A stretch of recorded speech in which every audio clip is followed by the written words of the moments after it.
Hello and welcome. This is a network-attached storage motherboard with 6 SATA ports, 2 NVMe slots, and a PCI Express slot 2 lanes.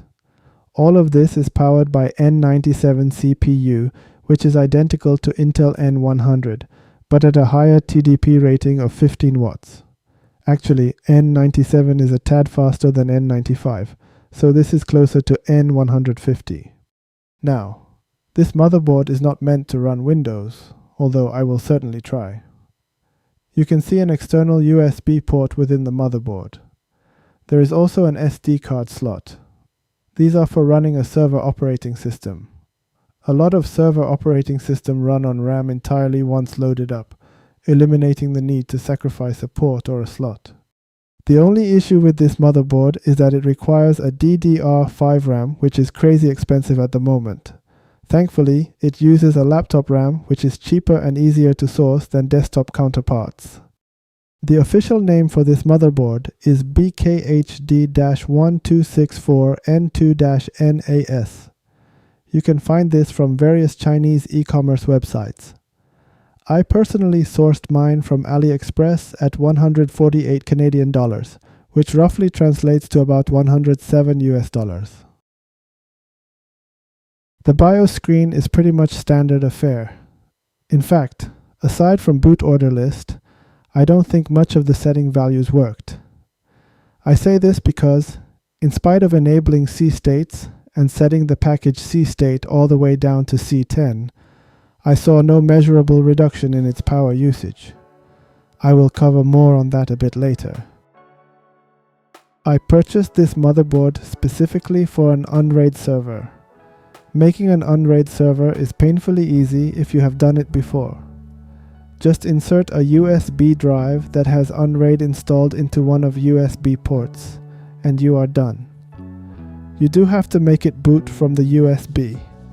Server motherboards tend to boot straight from USB without tweaking anything anyway if no OS drive is found.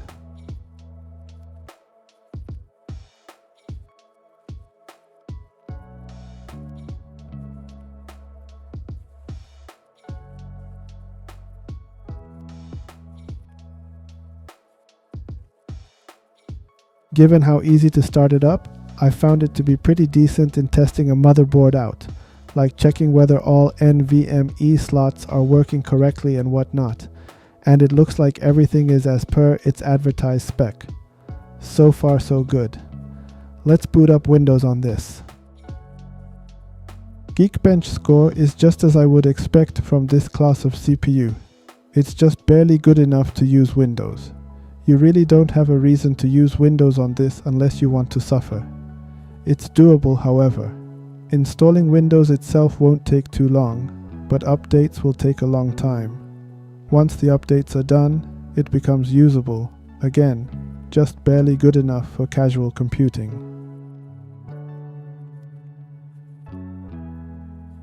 Do you remember me talking about C-state options not working from BIOS a moment ago? Let's talk about that along with power consumption. No matter what C-state options I used, the platform used between 25 watts to 47 watts. C-states is basically letting your CPU sleep and use bare minimum power on idle. There are C0 to C10 with C0 being a fully active core. I tried C6 and C10. Neither had any effect on power consumption. I checked it during Unraid usage since it is lightweight enough for the CPU to idle frequently. Nope, it didn't work. Overall, for the price, this motherboard is good at what it is designed for. It's a file server motherboard. The rather weak N97 CPU is good enough to be a brain of a file server. And with a PCI Express X2 lane, you can add an expansion card.